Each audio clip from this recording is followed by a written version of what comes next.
ಈ special vegetable pulao ಆರೋಗ್ಯಕ್ಕೆ ತುಂಬಾ ಉತ್ತಮವಾಗಿರುತ್ತೆ. ತಿನ್ನೋಕೆ ಬಿರಿಯಾನಿಗಿಂತಲೂ ರುಚಿಯಾಗಿರುತ್ತೆ. ಮಾಡೋಕೆ ತುಂಬಾ ಸುಲಭ ಇರುತ್ತೆ. ಹೇಗೆ ಏನು ಅಂತ ಗೊತ್ತಾಗಬೇಕಾದ್ರೆ ಪೂರ್ತಿ ವಿಡಿಯೋ ನೋಡಿ. ಹಲೋ ನಮಸ್ತೆ, ಹೇಗಿದ್ರು? ಒಂದು ಸೂಪರ್ ಆಗಿರುವಂತಹ ಬ್ರೇಕ್ಫಾಸ್ಟ್ ರೆಸಿಪಿನ ಇವತ್ತು ನಾನು ಹೇಳ್ಕೊಡ್ತಾ ಇದ್ದೀನಿ.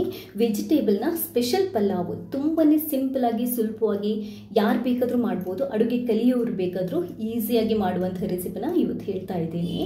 ತುಂಬಾ ಸುಲಭ ಮಾಡೋಕ್ಕೆ, ತುಂಬಾ ರುಚಿ ತಿನ್ನೋಕ್ಕೆ, ಆರೋಗ್ಯಕ್ಕೆ ಕೂಡ ತುಂಬಾ ಒಳ್ಳೆಯದು. ಯಾಕೆಂತ ಗೊತ್ತಾಗಬೇಕಾದ್ರೆ ಪೂರ್ತಿ ವಿಡಿಯೋನ ಸ್ಕಿಪ್ ಮಾಡದೆ ನೋಡಿ.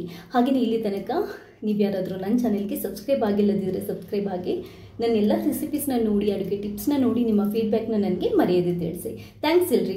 ಸೂಪರ್ ಹೋಟೆಲ್ಗಿಂತನೂ ತುಂಬಾ ರುಚಿಯಾಗಿರೋ ಬಿರಿಯಾನಿಗಿಂತಲೂ ಅದ್ಭುತವಾಗಿರುವಂತಹ ವೆಜಿಟೇಬಲ್ ಪಲಾವನ್ನು ಮಾಡೋದಕ್ಕೆ ನಾನು ನಾರ್ಮಲ್ ಆಗಿರುವಂತಹ ಮೀಲ್ಸ್ ರೈಸ್ ಅಂದರೆ ವೈಟ್ ರೈಸನ್ನು ಒಂದು 3 ಗ್ಲಾಸಷ್ಟು ತಗೊಂಡಿದ್ದೀನಿ ಚಿಕ್ಕ ಗ್ಲಾಸಲ್ಲಿ. ಅದನ್ನ ಒಂದು 15ರಿಂದ 20 ನಿಮಿಷ ಮುಂಚೆ ಪಲಾವ್ ಮಾಡೋದಕ್ಕಿಂತ ಮುಂಚೆ ನೀರಲ್ಲಿ ನೆನೆ ಹಾಕಬೇಕು. ಇದು ಕಂಪಲ್ಸರಿ. ಈಗ ಪಲಾವ್ ಮಾಡಲಿಕ್ಕೆ ಸ್ಟವ್ ಮೇಲೆ ಒಂದು ನಾರ್ಮಲ್ ಕುಕ್ಕರನ್ನು ಇಟ್ಬಿಟ್ಟು ಅದಕ್ಕೆ 2ರಿಂದ 3 ಟೇಬಲ್ ಸ್ಪೂನಷ್ಟು ಕುಕ್ಕಿಂಗ್ ಆಯಿಲನ್ನು ಹಾಕೊಳ್ಳಿ. ನಾನಿಲ್ಲಿ ಕೋಕೋನಟ್ ಆಯಿಲನ್ನು ಯೂಸ್ ಮಾಡ್ತಾ ಇದ್ದೀನಿ.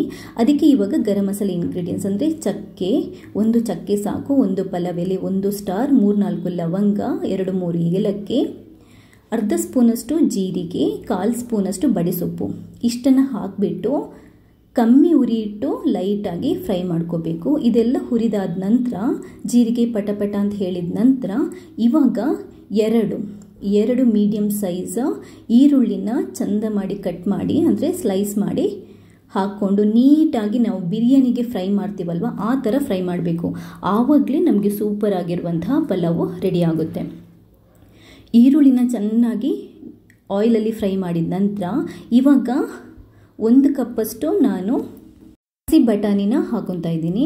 ಒಂದು ಚಿಕ್ಕ ಕಪ್ಪಲ್ಲಿ 1 ಕಪ್ಪಷ್ಟು ಬೀನ್ಸನ್ನು ಕಟ್ ಮಾಡಿರುವಂತಹ ಬೀನ್ಸನ್ನು ಹಾಕೊತಾ ಇದ್ದೀನಿ.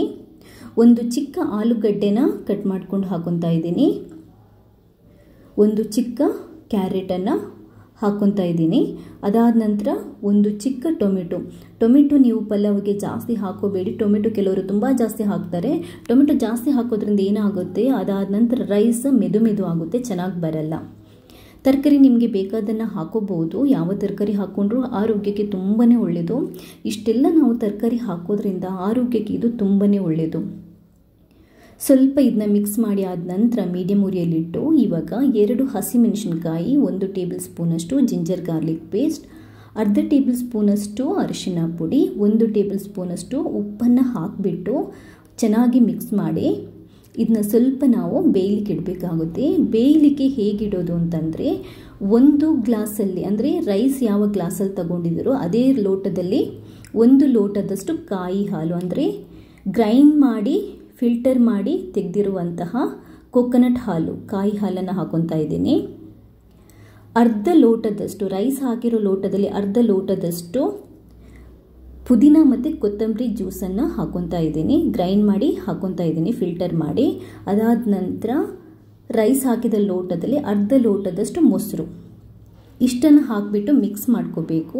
ಇವಾಗ ಟೋಟಲ್ ಆಗಿ 2 ಲೋಟ ನೀರು ಇದಕ್ಕೆ ಹೋಗಿದೆ. ಅಂದರೆ 1 ಲೋಟದಷ್ಟು ಕಾಯಿ ಹಾಲು, ಅರ್ಧ ಲೋಟದಷ್ಟು ಪುದೀನ ಕೊತ್ತಂಬರಿ ಜ್ಯೂಸ್, ಆಮೇಲೆ ಅರ್ಧ ಲೋಟದಷ್ಟು ಮೊಸರು. ಇದನ್ನ ಒಂದು ಸ್ವಲ್ಪ ಅಂದರೆ ಲಿಡ್ಡನ್ನು ಉಲ್ಟಾ ಇಟ್ಬಿಟ್ಟು ಕುಕ್ಕರ್ದು ಲಿಡ್ಡನ್ನು ಉಲ್ಟಾ ಇಟ್ಬಿಟ್ಟು ಜಸ್ಟ್ 1 ನಿಮಿಷ ಇದು ಕುದಿ ಬರೋ ತನಕ ಕುದಿಸಿದರೆ ಸಾಕು. ಜಾಸ್ತಿ ಬೇಯಿಸಬೇಡಿ, ಜಸ್ಟ್ 1 ಕುದಿ ಬಂದರೆ ಸಾಕು. ಅದನ್ನ ಜಸ್ಟ್ ಈ ಥರ ತಿರುಗಿಸಿ ಮಿಕ್ಸ್ ಮಾಡಿಕೊಂಡು ಇವಾಗ ನೆನೆ ಹಾಕಿದ ರೈಸನ್ನು ಚೆನ್ನಾಗಿ ತೊಳೆದ್ಬಿಟ್ಟು ಹಾಕ್ಕೊಂಡು ಚೆನ್ನಾಗಿ ಮಿಕ್ಸ್ ಮಾಡ್ಕೊಳ್ಳಿ. ಇವಾಗ ಇದಕ್ಕೆ ನಾವು ಮಿಕ್ಕಿದ ನೀರನ್ನು ಹಾಕಬೇಕಂದ್ರೆ ನಾನು 3 ಲೋಟ ರೈಸಿಗೆ ಟೋಟಲ್ ಆಗಿ 6 ಲೋಟ, ಬಟ್ 2 ಲೋಟ ಆವಾಗಲೇ ವಾಟರ್ ಅಂಶ ಸೇರಿದೆ. ಆದ್ದರಿಂದ ಇವಾಗ 4 ಲೋಟದಷ್ಟು ನೀರನ್ನು ಹಾಕ್ತಾ ಇದ್ದೀನಿ. ಅಂದರೆ ಟೋಟಲ್ 6 ಲೋಟ.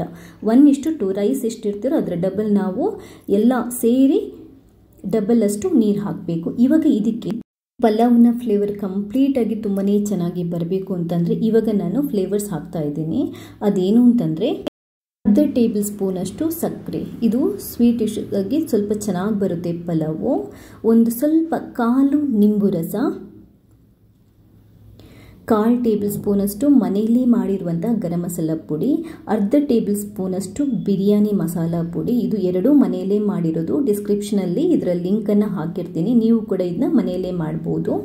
ಅದಾದ ನಂತರ ಮನೆಯಲ್ಲೇ ಮಾಡಿರುವಂತಹ ತುಪ್ಪ 1ರಿಂದ 2 ಟೇಬಲ್ ಸ್ಪೂನು. ಕೊನೆಗೆ ಪುದೀನ ಸೊಪ್ಪು. ಇದು ಒಂದು ಸ್ವಲ್ಪ ಹಾಕಿಬಿಟ್ಟು ಲಿಡ್ಡನ್ನು ಕ್ಲೋಸ್ ಮಾಡಿಬಿಟ್ಟು ನಾವು 2 ವಿಷಲ್ ಹಾಕಿಸ್ಬೇಕು. ಸ್ವಲ್ಪ ಜಾಸ್ತಿ ಬೇಯಬೇಕು ಅಂತಂದರೆ, ಇಲ್ದಿದ್ರೆ 1 ವಿಷಲ್ ಸಾಕು. ಈ ನಾವು ಫ್ಲೇವರಿಗೆ ಹಾಕಿದ್ವಲ್ಲ ಇಂಗ್ರೀಡಿಯೆಂಟ್ಸ್, ಅದೇ ನಿಮಗೆ ಪಲಾವ್ನ ಟೇಸ್ಟನ್ನು ಎಕ್ಸ್ಟ್ರೀಮ್ ಲೆವೆಲ್ಗೆ ತಗೊಂಡೋಗುತ್ತೆ ಮತ್ತು ಬಿರಿಯಾನಿಗಿಂತಲೂ ಸೂಪರ್ ಆಗಿರುವಂತಹ ಫ್ಲೇವರ್ ಕೊಡುತ್ತೆ. ನೀವು ನನ್ನ ಕಡೆಗೆ ಹಾಕಿರುವಂತಹ ಫ್ಲೇವರಿಗೆ ಹಾಕಿರುವಂತಹ ಮಸಾಲೆಗಳನ್ನು ಕಂಪಲ್ಸರಿ ಹಾಕಬೇಕು ಅಂತ ಏನೂ ಇಲ್ಲ. ಬಟ್ ನಿಮಗೆ ಹೋಟೆಲ್ಗಿಂತ ಅದ್ಭುತವಾಗಿರೋದು ಅಥವಾ ನಿಮಗೆ ಬಿರಿಯಾನಿಗಿಂತಲೂ ತುಂಬಾ ಟೇಸ್ಟ್ ಆಗಿರುವಂತಹ ಪಲಾವನ್ನು ಮಾಡಬೇಕು ಅಂತಂದರೆ ಗರಂ ಮಸಾಲ ಪುಡಿ, ಸ್ವಲ್ಪ ಬಿರಿಯಾನಿ ಮಸಾಲ, ತುಪ್ಪ, ಪುದೀನ ಎಲೆ ಹಾಕಿದರೆ ಎಂಥ ಅದ್ಭುತ ಪಲಾವ್ ರೆಡಿ ಆಗುತ್ತೆ ಅಂತಂದರೆ, ನಿಮ್ಮ ಮನೇಲಿ ಒಂದ್ಸರಿ ನೀವು ಮಾಡಿಕೊಟ್ರೆ ಖಂಡಿತವಾಗ್ಲೂ ನಿಮ್ಮನ್ನು ಹೊಗಳ್ತಾರೆ. ಅಷ್ಟು ಸೂಪರ್ವಾಗಿರುವಂತಹ ಪಲಾವ್ ರೆಡಿ ಆಗುತ್ತೆ.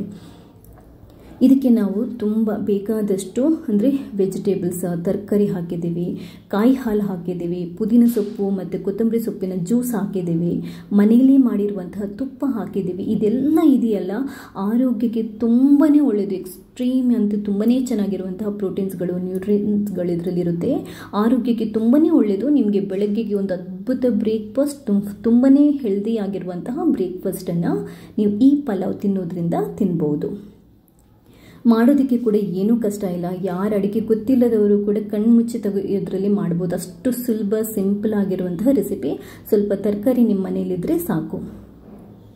ಈ ಥರ ಏನಾದರೂ ನೀವು ಪಲಾವ್ ಮಾಡಿಕೊಟ್ರೆ, ಕೆಲವು ಮಕ್ಕಳೆಲ್ಲ ಪಲಾವ್ ತಿನ್ನಲ್ಲ ಅಂತಾರಲ್ಲ, ಅವರು ಕೂಡ ತಿಂತಾರೆ. ಅಷ್ಟು ರುಚಿಯಾಗಿರುತ್ತೆ. ಒಂದ್ಸರಿ ನೀವು ಖಂಡಿತವಾಗ್ಲೂ ಟ್ರೈ ಮಾಡಲೇಬೇಕು ಈ ರೆಸಿಪಿನ. ಮತ್ತು ನಾನು ಇದರಲ್ಲಿ ಯೂಸ್ ಮಾಡಿರುವಂತಹ ಗರಂ ಮಸಾಲ ಪುಡಿ ಇರ್ಬೋದು, ಬಿರಿಯಾನಿ ಮಸಾಲ ಪುಡಿ, ಅದಾದ ನಂತರ ಮನೇಲಿ ಮಾಡಿರುವಂಥ ತುಪ್ಪ, ಈ ಎಲ್ಲದರದ ಲಿಂಕನ್ನು ಹೇಗೆ ಮಾಡೋದು ಮನೇಲಿ ಅನ್ನೋದ್ರ ಲಿಂಕ್ಸನ್ನು ನಾನು ಡಿಸ್ಕ್ರಿಪ್ಷನ್ ಬಾಕ್ಸಲ್ಲಿ ಹಾಕಿರ್ತೀನಿ.